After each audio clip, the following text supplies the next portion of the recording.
Hello and welcome to Government Unit 5 Collision Points. What are collision points? Collision points are an example of real life would you rather. The kind of game where you sit around and you ask your friends, would you rather have this terrible thing happen to you or that terrible thing? Both of them are poor choices, but you have to pick one. Well, that's what a collision point is. You have two different things and you have to choose one over the other. The difference is these are things that actually happen. These are points, these are decisions that are going to happen. People have to make these decisions and they have to choose one good thing at the expense of another. One collision point that you'll see up on the test is majority rule versus individual rights. So majority rule is decision by vote. That's important. People have to know that things are being decided fairly. So if majority of people want it, we accept that that's a decision we're going to go with, accept going forward. But there's individual rights as well. What happens if the majority rule decides to take away someone's individual rights? Well, then that means your individual rights could be at jeopardy.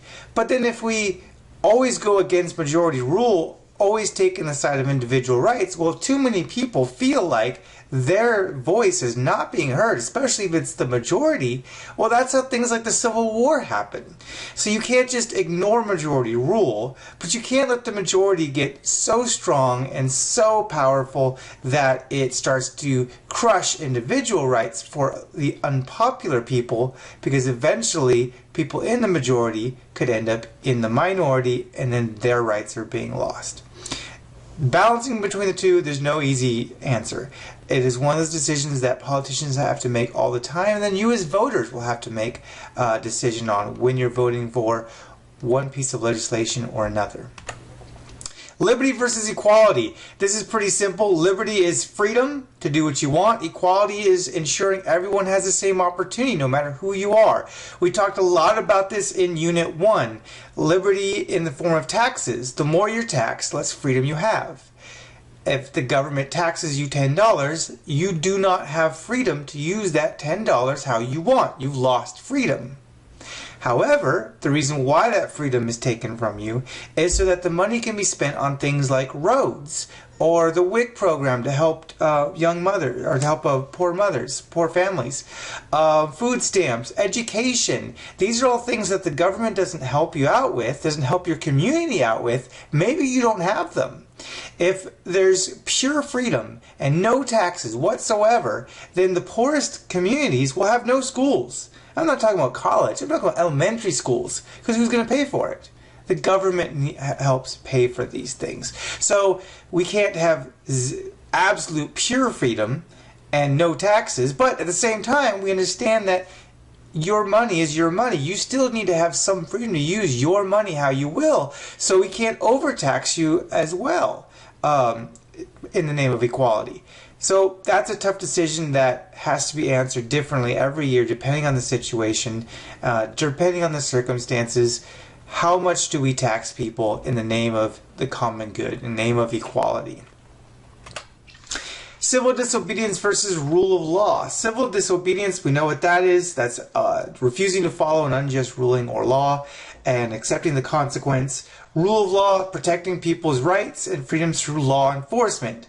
Because if the government doesn't enforce laws, guess what? No one's going to follow them. And if no one follows them, then your life is in danger almost every day. Because anyone can just take what they want from you or do what they want to you. So we need rules and we need people to respect those rules. But at the same time, what happens if those rules are unfair? Or they treat one group of people better than others? Well, that's when civil disobedience has to happen. But it can be taken too far.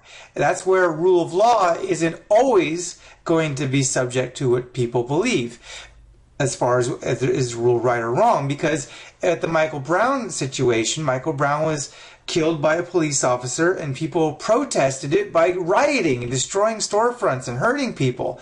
Well, that's civil disobedience, and maybe there was something that happened that night that was unjust, but that doesn't justify the extent to which they took it. And just or people were losing their businesses, losing their lives even.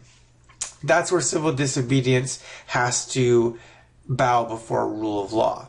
but it's never easy to predict exactly how far is too far in some situations. Freedom of press versus right to a fair trial. This is a collision point that happens almost every year, pretty much every year at this point. Freedom of press, you know what that is. The media cannot be told by the government what they can and cannot report. Right to fair trial. You as an individual, if you're accused of a crime, whether you did it or not, have a right to a fair trial where a jury decides whether you're guilty or innocent, and that jury has to vote on your guilt or innocence fairly, meaning we're not going to put anybody on a jury if you're accused of a crime who knows you or knows the victim. We want to make sure that they don't know anything at all about anything that happened other than just the facts that get presented in the trial. Because if they know something from outside of the trial, like maybe they're related to the victim or they're related to you, no matter how hard they try, that's still going to be in their minds, and it's going to be hard for them to separate their feelings from just the facts. But what happens in a case like O.J. Simpson? O.J. Simpson was incredibly famous.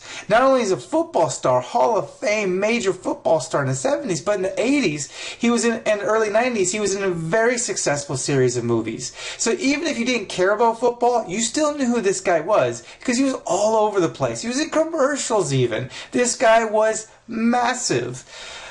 Unfortunately, he was accused of killing his ex-wife and her boyfriend at the time. And when the police went to go pick him up, he got into his white Ford Bronco and took off down the highway with the police in pursuit. I saw this myself growing up as a child. And the reason why I watched it was not because I cared about watching the news or cared about OJ, but because if you were watching TV, the channel got changed on you. It went to live news reporting and the media was all over showing him on this not high-speed pursuit. He wasn't moving very fast, but leading the cops on until eventually he stopped and the cops arrested him. Now, he went to trial, of course, for being accused of murdering his ex-wife and her boyfriend, and it was very difficult at the time to try to get a trial that was going to be completely fair, because at that point, it was too late. Everybody knew about this. Everyone saw this. And all these people who were watching TV that day or seeing it replayed on the news and on TV for weeks after that, they're going to see that. And it's going to be hard to find someone that knows nothing about the case, knows nothing about OJ, knows nothing about the car chase, so that they can judge what happened, what he did or did not do as fairly as possible. But what's the government supposed to do about that? They can't limit the press. They can't tell, oh, media, you can't report that. You can't say that. They can't do that because then that can lead to tyranny. But at the same time, that pure freedom leads to some individuals like O.J. Simpson losing some of their freedom to a right to fair trial. Finally, religion versus government. Religion as in freedom of religion. Not religion attacking anybody, but freedom of religion. The right to practice your beliefs without government telling you how to believe or that you can't believe. That is one freedom you have, but the government also has a responsibility to protect its citizens and their rights from each other. So as an adult, the government will never intervene with you as long as you don't do something that hurts someone else. But as a minor is dependent on their parent to make a lot of decisions for them. So for example, there are some religions that believe that doctors and hospitals should not be involved with healthcare at all. They believe that if you or someone in your family gets sick, just stay at home, pray it out, and let God decide, or whoever their God is.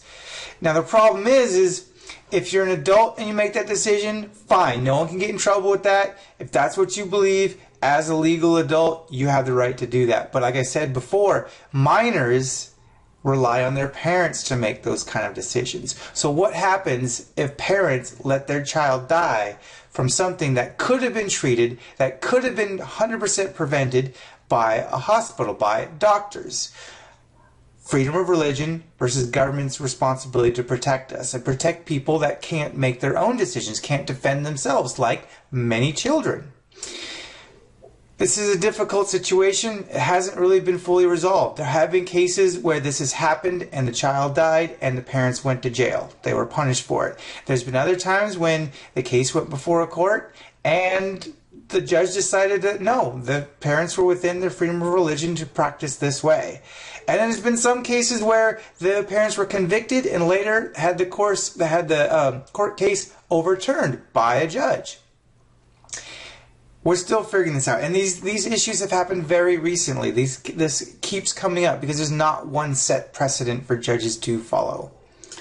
And that's it. If you have any questions, let me know in class, and good luck on the test.